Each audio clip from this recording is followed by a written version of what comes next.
Thank you for the comment about feeling like a complete ignoramus. Now I feel at home. I woke up this morning knowing I was going to speak today, and I remembered one of my favorite photographs I've ever seen. It's called Einstein Meets the Reporters. And in the photograph, Einstein is trying to explain the theory of relativity. Really excited. And about 40 of the top journalists in the United States are gathered around him, and they're all scratching their heads, and they don't know what he's talking about. I'm so gratified to be asked to be here. I guess I'm asked to be here as a person who deals in language and the intersection point between policy and science, how we get things done. Various people I've spoken to over the last couple of days, and this smorgasbord session will sort of deal with gaps that have been perceived or subjects that people want to bring up, and there are several of them. Cheryl Rosa mentioned you can't go in without funding, right? And you have a question that you want to ask the whole group about funding. Do you mind just starting it right off there? I was talking about this yesterday, just as a quick thought exercise. Now that we've all spent 2 days together, I was thinking about if the Arctic countries agreed to initiate some kind of new Arctic Global Health Security Initiative, and they committed to spending $20 million a year for the next 5 years. What would you put your nickel on in terms of either spending on early warning around global health security threats, trying to get the earliest possible warning, or spending on the capability to do human and animal surveillance, or maybe spending on gathering more data? I just heard an idea, a couple of simple experiments that might help us fill data gaps, or otherwise. If it were your job to try and sort out what would best help us better appreciate or improve our posture around global health security threats that could come from the Arctic, how would you spend it? Who wants to start it out? Somebody? Anybody? Yeah, in the back. I think I would spend it on building capacity in the communities. And all those pieces are needed, but if you don't have capacity in the community, you can't do anything. So, What kind of capacity? getting kids through school and getting them to tech, to university, to whatever it may be, so they can come back and be the ones who are the first responders. All right, building capacity. Anybody else? You must have desires here, how you want to spend money. All right, I have to admit, Like in the Yamal Peninsula, we're the Canadian Arctic. there is someone outside with a $20 million check. I wasn't supposed to tell you till the end. Another idea, somebody? I mean, I think there's sort of a question to what, who's funding, right? Let's say it's shared funding. Right, but you have a certain amount of issues that are incredibly important locally that probably don't have a lot of ability to spread far beyond the local community, but are really serious threats for people who live nearby. And wildlife and human surveillance could go a really long way. You have other things that are perhaps more important for foundational science purposes, or prospecting, or any number of other scientific inquiries that perhaps have relationship to things that are far, far away, and potentially very big impacts, but are less immediately relevant to local communities. That kind of depends. Yeah. I would absolutely work on to harmonize data, reports, what we mentioned here, recently, and the international global collaboration to get proper data from the whole of the Arctic, to include the Russian Arctic, and be much more active into promoting that, however you do that, with policymakers, the political level, and then also to introduce the One Health concept into this reporting system. Harmonizing data. Yeah. I want to thank you for the question, because I think it's maybe the best question that's come up for the whole conference. There's one thing that comes to mind, kind of building off of what Susan was saying, but also Brigitte, and that is I'd love to see somebody who is trained in One Health in every rural community in the Arctic with a job of monitoring the environment, helping to address and connect and do surveillance. Okay. More? Yes. I would support, in conjunction with the applied work from the health perspective, but support the basic research to identify these environmental triggers. What causes the leap from the pathogen in the environment to whatever the next sentinel is? I'm stuck on that. Of course I was going to say that, but I think it's easy to dismiss that, but I think if we could develop this mechanistic understanding, it would improve our predictions in the future. I see many people taking notes. They could be funders. Does anybody else have? Yes. I'm gonna say probably something that maybe wouldn't even cost that much money, but it would be great. We heard a little bit about today the different networks that exist and how some people know of some and others, and wouldn't it be great that maybe it would be too pie in the sky to say we can have one, but maybe if we could at least get them to all inform each other effectively of when new things, new diseases and new things arise. So just to kind of facilitate communication. Better tools. Yeah. Better tools. Anybody else? Yes. I have a couple. One would be, I think people started to talk about this, but sentinel health systems to be able to pick up severe health disturbances in people and animals around the Arctic. It sounds like we have some of those systems in place, and they obviously don't solve all health problems for communities, but it seems like that's where we should be looking for crossovers from animal to people. That's where people are getting really sick from something, we may not understand it, so it seems like if we could have better understanding of what's going on in animals and people, what's killing animals, I think that would be good. And I also think it would be useful to be able to get definitive rapid diagnoses in animals and people quickly when there are die-offs or unusual disturbances. That probably is in place in some places, but less so in other places. But if I'm thinking about global health security risks, I think just risk to large populations, I would really want to kind of move to early warning systems as much as we could. And I would hope as a final principle that the systems that we build would be of value, of routine value for the people where they live. Because if they aren't of routine value, then they'll just fade away. They won't be of any long-term purpose. Mark, I get the sense that you're tied into people who fund things like this, and I'm wondering how these suggestions sound to you. Do they sound viable? Would you tweak them? Would you have suggestions? So I had a different question that's related to funding. So for a foundation that does fund projects across the globe, so here we have, there was comments about when we were talking about where to do sentinel surveillance in animals, and people were like, well, obviously I'm biased, I'm gonna pick the animals that I work on, and clearly we're all here focused on the Arctic.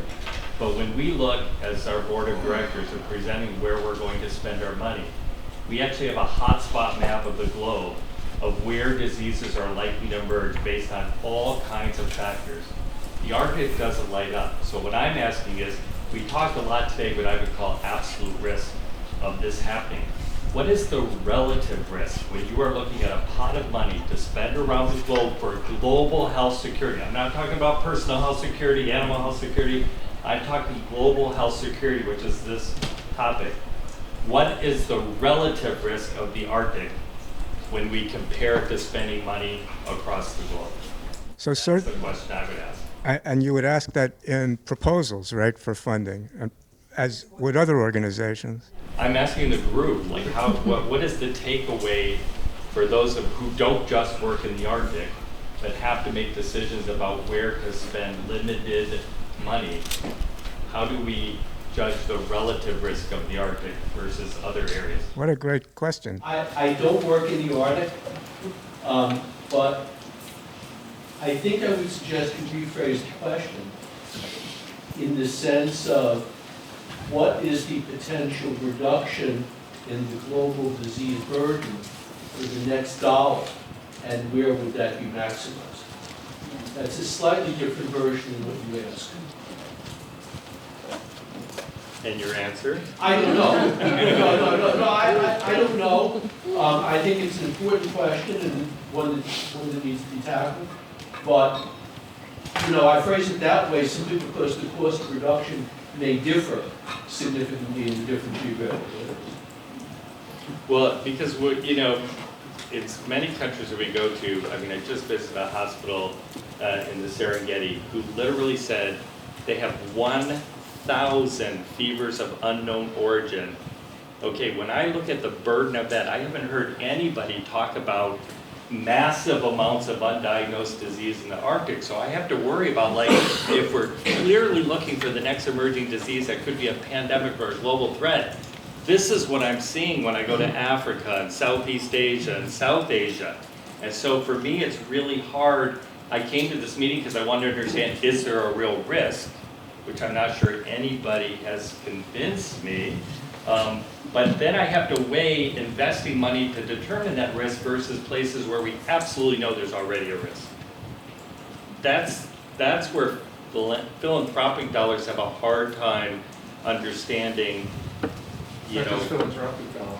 Yeah, these are. It's not just, I ask the same questions. Where it's a risk-reward proposition. And how about the State Department? I mean, are you looking at the same kind of criteria when you're picking projects? Yes, I'd be very cautious about zero-sum type of trade-off. So there's certainly some agencies that do have to make that determination. I do think if you look at just the sheer pace of environmental and social change in the Arctic, some of the commonalities of features between Arctic communities and non-Arctic communities, and the ability to have relatively high impact with relatively, let's say simple, but relatively straightforward interventions built on top of relatively robust health systems, there are some important benefits to engaging in the Arctic region. I also do wonder if there are certain benefits to some of the scientific knowledge acquired and so on that might, just hypothetically speaking, what if the next great antimicrobial substance is in that permafrost microbiome? I'd like to add. It's hard to say, and I respect that not every organization is going to have that flexibility and luxury of being able to make that type of trade-off. If I can add one thing before, I love this, a lot of hands going up. But as a journalist, I've been covering geopolitics of the Arctic for about 10 or 15 years now. And I don't know if this is even a partial answer to your question, but I'll throw it out just in case. Have you ever seen the movie Lawrence of Arabia? Right. Movie Lawrence of Arabia starts when Lawrence is about to be sent into an unimportant part of Earth, the Saudi Arabian Peninsula. And he's talking to a British general, and the general thinks it's really stupid to send Lawrence in there. And the general says in the beginning of the film, this place, he says, is a sideshow of a sideshow. And he's talking about Syria, he's talking about Saudi Arabia, he's talking about the places that are in the daily headlines every day. If you knew there was a potential disease in Saudi Arabia back in 1909, would that count? For 10, 15 years, I've covered geopolitics of the Arctic. We have tanker ships that are coming out of Yamal and going to China through the Bering Strait. We have the Northwest Passage opening up. We have had for the last 5 or 10 years increasing amounts of tourist ships that go through the Northwest Passage, stop in these communities. The Coast Guard doesn't know they're coming. The people don't know they're coming. And the tourists flood ashore and come back. I spent time at the Exxon natural gas facility at the top of the Arctic last year. These people go in and out every 2 weeks. The military, especially in Russia, there have been huge war games. The United States instituted war games up in Norwegian Arctic and Alaskan Arctic. The Navy is planning possible trip across the Arctic next winter. So one of the questions when you try to appraise the value of whether or not a dangerous microorganism can come out of a place that is exploding in international importance, whether that's a relevant factor or not, I just offer it as a possibility. Yeah. I'd like to suggest that your way of trying to spend money is very unwise. By one simple example, the largest pandemics we are still facing that changed our lives for 50 years now is still not resolved. Was not from an undiagnosed fever or unknown origin of a man. It was the unknown fever of a monkey, which is the AIDS epidemic. And even it's from Africa, okay? Your reasoning is never put any money in trying to protect AIDS before it actually become a real pandemic all over the world. No, I would disagree with that, because if you look at the hotspot maps of where diseases would emerge, that is a hotspot based on the fact of going into areas of biodiversity and so forth. What I'm saying is, I didn't hear anybody sort of describe the Arctic as the same kind of hotspot risk of the areas that we know where 2 or 3 new diseases have emerged for the last 30 decades. So that's what I'm saying. It's a relative risk. It was just a question. I'm not saying like, And it's also don't spend money it's a there. priority of funding. Exactly. It's not saying we don't value it, it's where you Exactly. prioritize your funding. Exactly. Okay, we got a lot of hands now. This is great. Yours has been up for a while. Sorry, just going back to your point, I mean, I've often looked at those emerging infectious disease maps, and Canada's super boring. But I feel that although we're not going to be the next Ebola or the next Zika, what we do have that threatens global health security is disparity. We have a huge disparity in the health of our northern peoples compared to the rest of the country, and that threatens our security as a nation and also globally. And that is why I think there is a need to build capacity in the north. Because the Another infrastructure. another aspect of the health maps is that, I mean, what you're referring to is the Kate Jones Nature paper where she looked at the hotspot maps of emerging infectious diseases worldwide, and she acknowledges and everybody acknowledges that it's detection bias, right? Because if you focus on Africa, if you focus on Europe, that will be the hotspot because that's where we're looking. We are not looking at other places, that's why we don't see it. Obviously the population density is much smaller, but the potential impact on those small communities can be catastrophic because they might be wiped out. So Europe, Africa, they might be hotspots for emerging infectious diseases because that's where you look at, that other regions might also have them and we don't see them because you don't look, and the impact might be much bigger, relatively speaking, to those populations. So there are different ways of weighing it. And one of the reasons at the National Academies we decided to do this work, and I'm so glad we did, and the discussions have been fantastic, is because the situation is changing. So the Arctic doesn't glow right now because it's been frozen, and now it's becoming less frozen. And so that was our question. That's why we decided to do this. Is it becoming that bigger risk? And I think it's great to hear all this, and I just kind of wanted to put that back into the play because that's why we're here today. Yeah, what's the value of stopping something before it starts as opposed to waiting until it's out of control? I also think it's worth mentioning when we're talking about biodiversity, and I don't know what goes into those hotspot maps, so I'm going to have to look at that paper, but plant and animal are more diverse around the equator, and there is that latitudinal biodiversity gradient, but that actually doesn't exist for microorganisms for what we think. So we actually think that what we can see at this point in time is that the biodiversity of microorganisms is kind of uniform but very different throughout the globe. Like there's the same number of species of bacteria at the equator as there are at the poles, roughly. I mean, it's not quite the same, but like it is a very biodiverse area actually when you think about the microorganisms. So it could be then back on the hotspot map if the map is counting the right things. So I guess I'm going to throw my bias in. We all go to the meetings, and that it's the species that we work with, it's the hazards that we work with that's going to kill us all, right? I take an interspecies and intergenerational health equity lens to my work. And if you've heard anything here, we haven't heard about people with fever, but we're hearing about new diseases and wildlife disappearing. Let's talk about a hot spot for international bioconservation. The Arctic is going to be there. It's changing faster than anything else. Those wildlife are a heritage that are going to be required for our generations in the future to stay healthy, and are critical for the communities there to stay healthy. And we have evidence of new and emerging diseases. We have people who protected them and described them. So while we don't have human illness, which you wouldn't expect, even if there was a high rate, because it's a small number to see many people, we are having impacts on our natural legacies that are critical to our well-being today. And so if you think about global health security as an infectious disease agenda versus securing the health of the future generations, if you think about One Health as using animals as sentinels versus One Health as a reciprocal care, the lens that you take forward with the fair price to that $20 million. But we have critical issues and hotspots in the north right now for things that aren't us. that we depend on. The good news is with your 20 million is a lot of those sequencing tools, bioinformatics tools, expeditionary point of care, analytical tools, they're already being developed, right? So you can leverage that technology that's already being pushed far forward for other, other areas of the world and tailor it to your specific needs, let's say for disease A, B, or C, and maybe capitalize on some of that investment that's already been going on in Africa or in other surveillance areas.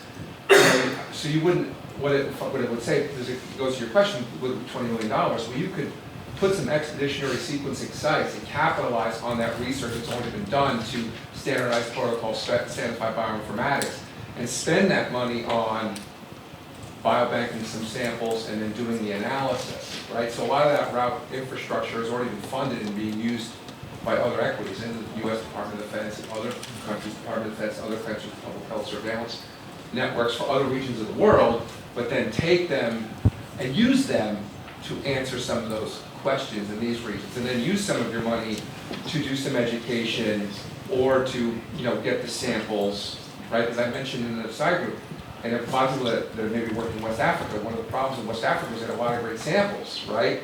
We forget about, we all know the political ramifications of trying to get samples out of countries, we get that.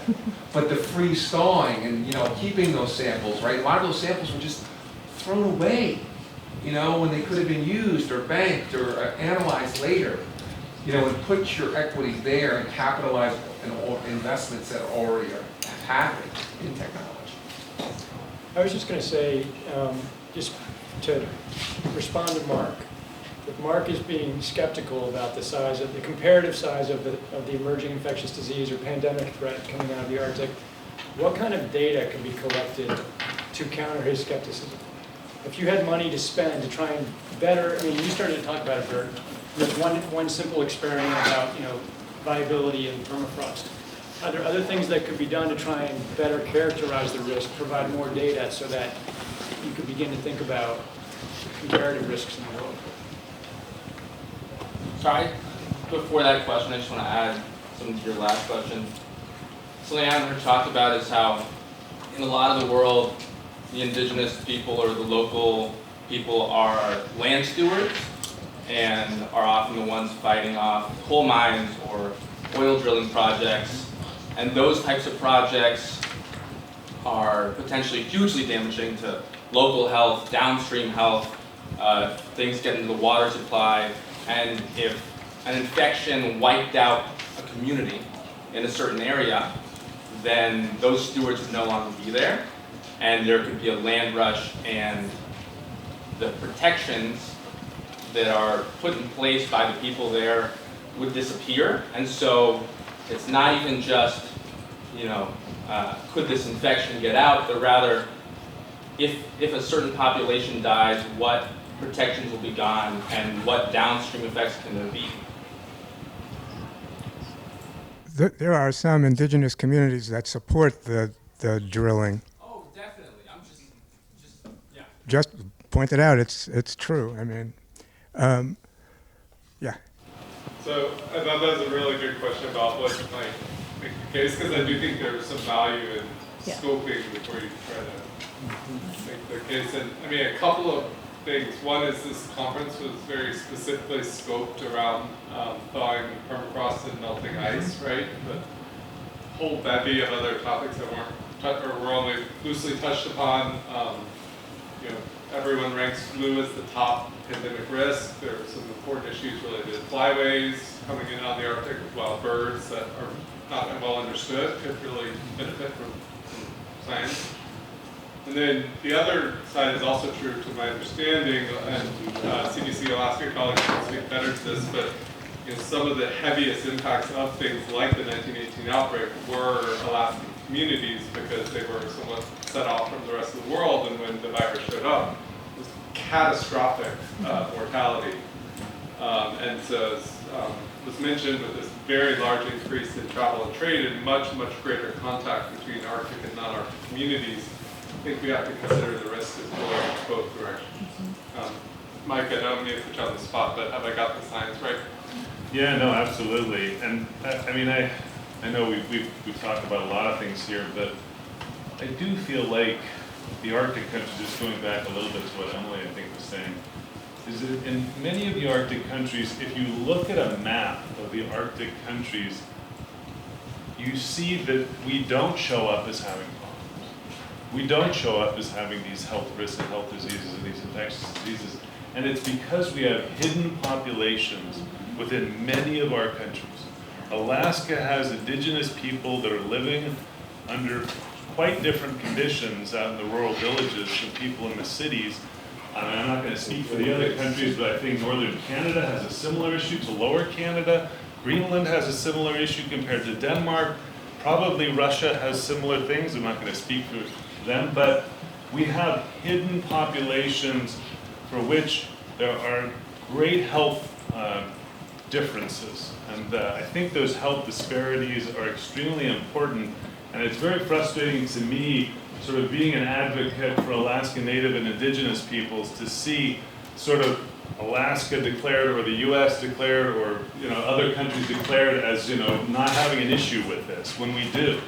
But it's in smaller populations, and it does exist. We've actually taken that, and I think the Arctic countries have a situation in which these people,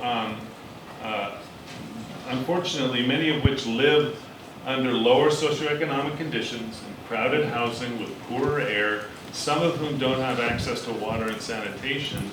And we've been able to do work with these communities, and we've been able to actually do work that's been helpful for the lower 48, for other countries and the rest of the world. And that's been from Alaska. I mean, when we came out, when the PCV7 vaccine came out, it was quite effective in lowering rates of invasive pneumococcal disease in children. But in Alaska, we noticed that there was a lot of serotype replacement going on. And we were seeing disease rates go up in our children, and that wasn't happening anywhere else in the country.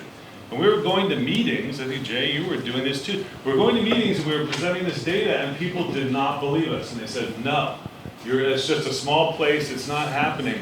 And it was happening. Remote and irrelevant. That's right. And a reviewer's comment on a paper. Yeah, and actually, within years, it was happening everywhere. So we were the sentinel, and actually, it was some of this data that was very important for development of the next phase of the vaccine and putting those serotypes into the vaccine to save lives. So I think we have these populations that are neglected, but very, very, very important work comes out of them that sort of is more important than you'd think. I guess that'll be my in the back. Very nice rant. 70% of Canadian Inuit youth are food insecure. So, like, I have a slide. You can just look at the stats, and they're dismal. They're absolutely dismal. So I think that this is really critical. The Arctic is incredibly rich in resources. You look at the mines, you look at the potential mining. It's under incredible pressures, shipping, climate change, on and on. So it's a time of just rapid change. I've been working in the Arctic 25 years, and it's accelerating. We're at this logarithmic thing. So we need healthy communities, which does bring me back to capacity, because we can't do anything from the south unless there's capacity in the north. But I think also the point about lessons learned from the north is really important. It's changing at a rate, temperature is warming 2 times faster than the rest of the world. If we want to understand the impact of climate change on infectious disease, the Arctic's the perfect model system. We've got climate and pathogens, and we can track them. We're seeing it happen in real time. So I think while the population base is not there, we don't have Ebola. I think that by neglecting a system like that, we're losing out in understanding what's happening in the rest of the world as well. One or two more on this, and then we'll move to the next one. Yes. Yeah, well, I'd like to follow up on that a little bit about resources in the Arctic. And of course, in this workshop, we're focused especially on pathogenic microbes. But there's an opportunity to open this up to a microbial perspective on the Arctic at a more general level. As you were pointing out, the microbial diversity is huge. We don't even know what it is, but we do know that the cryosphere is disappearing. We're losing whole microbial ecosystems. before we've even got to the question, well, what does that mean actually for humanity and for the biosphere? In terms of microbes, yeah, there are microbes that kill us, but there are microbes that make us feel less well.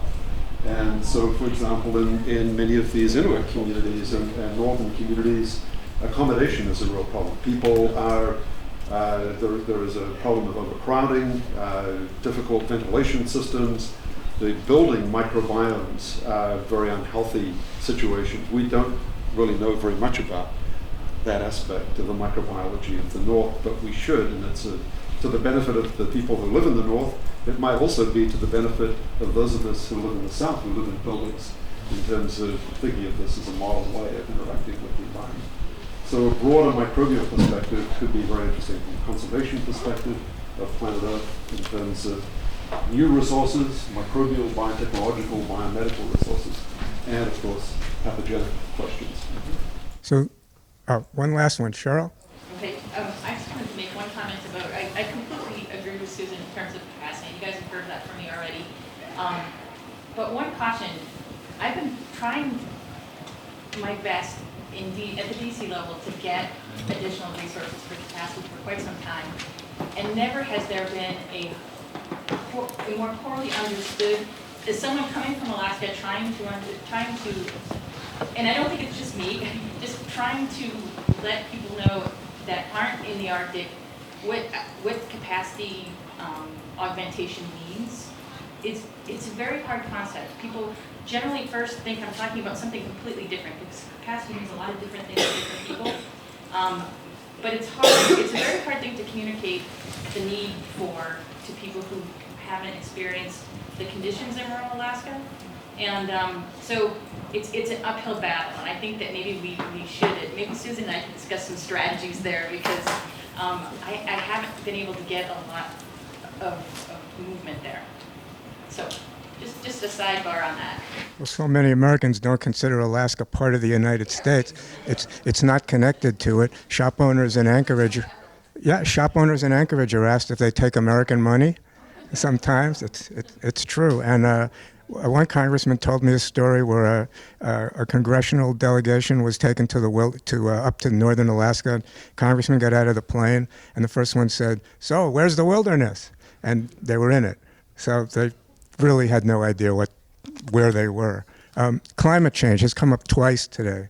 You mentioned it this morning when you really urged scientists to pay attention to young people this morning, and you just mentioned it again. Josh, yeah, you knew this was coming. It's a political issue, and it's a social issue, and it's a health issue, and it's climate. So we were talking about what you need to hear, what you like to hear when scientists come and ask for help or aid or involvement in a program or money. What are the words that work, and what are the words that don't, and where does climate change come into this if it does? So I think we've had a lot of success in our Arctic project by using the One Health term because it's a little bit flexible, and this is, of course, a region of the world that is experiencing a lot of warming. That's scientifically documented, but there's a host of other colliding factors. I thought one of the really interesting examples from the Yamal case was how it's this collision of industrial development, climate warming fused up with patterns of local ownership of the animals and how the reindeer industry was arrayed. I like to think of One Health as being a broad enough term to encompass both climate and environmental related phenomena, but also enough of these other types of drivers as well. And the fact of the matter is, with some rare exceptions, the attribution is usually more than one. Like Jan's presentation yesterday, sort of showing the web of attribution and impact. So I think One Health is a healthy term because you can apply it to a host of different problems and to a fairly complicated problem set without necessarily worrying about do we have to attribute to A or B or C, because it's usually some combination. Do you have any other suggestions for people who are approaching the government for funding or for aid? Are there trigger terms that work or don't? Are there special interests at the moment? Well, there are, we know. U.S. or broader than that? Are we thinking Arctic all the way around the Arctic, or are we just thinking about the U.S. government? Oh, certainly anyone from any government agency, from any country, please feel free to answer the question. Would you have a, no? No, don't want to go. Nobody wants to go to this one. We didn't do funding either from my specific office, but I think I would say it really does come down to this, like, to whose interest and to what ends. I mean, again, broken record, but there's a number of things that are enormously impactful for local communities or wildlife populations. There's a different set of questions that are maybe incredibly important for basic science purposes. And different agencies and different funders are responding to the different types of questions. I think so often a matter not only of what words you're using, but who you're addressing them to, and being really thoughtful as to what their goals are and where the common interest is. Yeah, I was going to say something similar, which is that within this room, I think probably all of us agree to some extent, or to a large extent, that building local capacity is really important for the Arctic countries. We've seen evidence of why. And we probably also all agree to some extent or a large extent that understanding the microbial ecosystem would be good for humanity, perhaps, and certainly for foundational science. And we also all agree to some extent that we want early warning systems for big pandemics and regional epidemics. But those purposes are going to appeal to different funders in different ways. And so if the communities who work in the Arctic want to try to appeal to new funders who care about emerging infectious diseases or pandemics, then it's important just to kind of marshal the arguments around those particular purposes. I think there already are very strong arguments around building capacity. And for funders who care about those issues and are willing to fund those issues, I think this community already has very compelling arguments. But if it wants to seek in a legitimate way, not because it's a false purpose or some kind of false claim, but if it also wants to participate in the larger endeavor of trying to do early warning around epidemics or pandemics, then that's kind of an adjacent but slightly different set of data and arguments that I think it would be useful just to think about them together. They're not zero sum, but I think just to get to Josh's point, there are parts of the world that will fund that endeavor that may be less inclined to fund other endeavors. And if we want to try and appeal to many potential funders, you have to think about all of that. Anne? I want to flag that the International Arctic Scientific Committee has just put out their call for cross-cutting proposals. They don't have a lot of money, as is a common theme. But this is absolutely a cross-cutting proposal. It's cryosphere, it's marine, it's terrestrial, and it's social and human health dimensions. So I am not volunteering to head up a proposal, but if anyone is interested, this would be a fantastic cross-cutting issue. So just, I'm not disputing you have to target your proposing to the funder's purpose or you're not going to get anywhere. But the capacity building is a foundation for doing almost everything else. You can't have a functional surveillance system. You're not going to have something that works, to detect emerging things in time to be of any use, because what happens to the Earth is not saying everything unless you build capacity. I mean, if you're not going to build capacity in the communities to do the sampling and possibly even the testing, then you better start building capacity for transport. Because right now, you can't get the samples out and to someplace that can do that in a timely fashion. And in terms, kind of just to roll back to this, it's not a hot spot. There's various things that are at least present in animals that have been going on for quite a while, and people have not got explanations for them. And I don't know whether they're even being counted in sort of the problems on the map if they're not defined. Why are sills dying? Why on and on. And so I think that for a lot of the Arctic, it's almost people don't know what they don't know. And if you don't know that you don't know something, it's not going to make hotspots on a map. That doesn't mean that it shouldn't, or that there shouldn't be a hotspot there. It just means you don't know there's supposed to be a hotspot. All right, we've got just a few more minutes and just two more things. It's a question from Mark, and then Richard wants to show us something. You can get it. If you can't, I'll just give you the website for it. You what? We'll give you the website for it. Yeah, well, you'll describe it. Yeah. Mark, we were talking yesterday. It's the use of words. I know it's not as important as the grand concept, and picking words is irritating sometimes, especially if you really believe in what you're doing. The notion that you got to spend time choosing one stupid word over another it just seems ridiculous, but it's so important, especially if it's not uniform. And you had an example, microbiome, right? Well, you shared it with the small group yesterday. Will you share that with everybody now, please? Yeah, so it was just a question I had. We had come from a One Health meeting as an example. We had OIE, FAO, and WHO there. And when we were talking about event-based surveillance, basically OIE said you can't use the term event, which basically in the WHO community means, a signal or something coming through one of these systems, because for OIE, the word event means there's been multiple outbreaks of a given thing. That's how they use the word event. So we all agreed if we're trying to do One Health, we have to have a common vocabulary. So my point was I was just really surprised when I heard people talk about the microbiome, because my impression of the microbiome, from what I had learned, was it's because you're looking at good and bad microbes, if you will, to understand how do they interact, like in the gut flora or in animals and so forth. So I was just asking a simple question: is there universal understanding of the term microbiome when you talk about something like the thawing of the tundra? It was a simple question. I feel like every time I ask a question, everyone attacks me like I mean, they're just questions.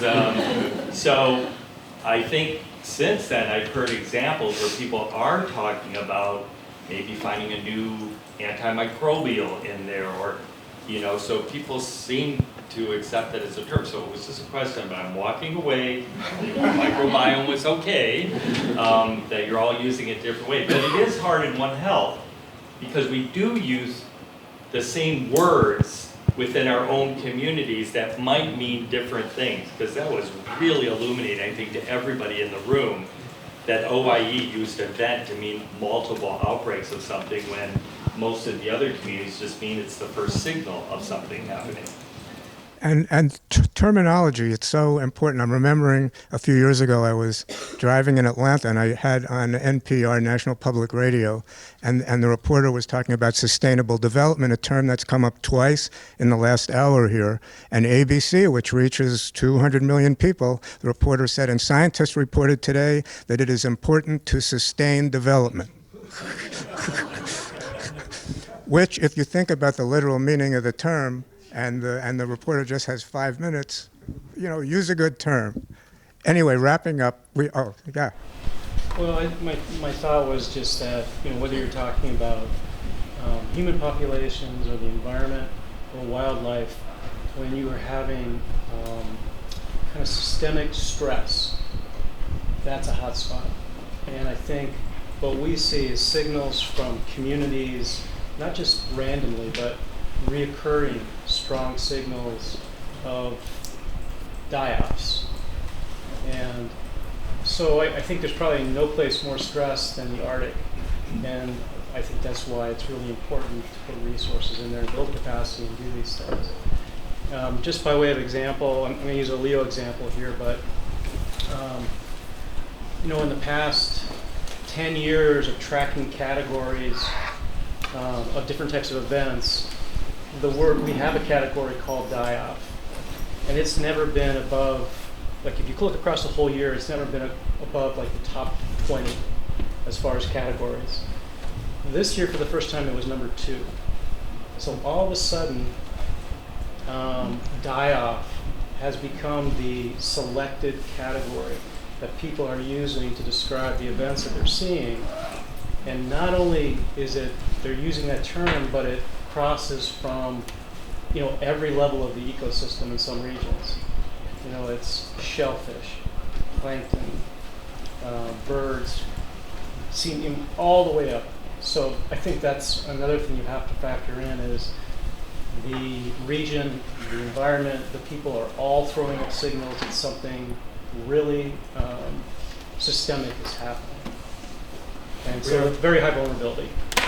So we only have a couple more minutes, and Richard is from the Defense Threat Reduction Agency, and we are talking about threat reduction. He has a tool he wanted to tell you about that might help us. Richard? There are a couple things. One, I work for the Chem Biodefense Program, and I fund novel science in diagnostics and detection. And it's back to what was said, like, believe it or not, what I fund has similar goals when it comes to certain things. I want to field tools that an Army soldier or an airman or a sailor would use in a far forward place, in an austere place. And what are we talking about in the Arctic? Austere places, right? So some of the tools that we've already developing, depending on the situation, could be leveraged by your communities, and then you would change the assays. So there are possibilities there. Because one of the concerns of the Defense Department, which is the advanced and emerging threat, as a public health concern, as a national security concern. All right? So for years we've been looking at two ends. One, to develop an expeditionary tools to get in the hand of the armies, the soldiers, the airmen more quickly. Okay. The other tool is bringing bioinformatics and bringing sequencing as far forward as we can. And one program, which I'll give you the website, it's edgebioinformatics.org, and Andrew's here is one of the scientists who work in that project, was an attempt to standardize the bioinformatics piece coming out of the back end. All right? As I mentioned, and I apologize for sounding a little bit like a broken record, is you do sequencing, right?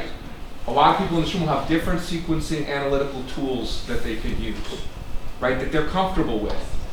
But what if you could have an informatics tool that allows you to use you analyze your data with 6 tools or 7 tools at once?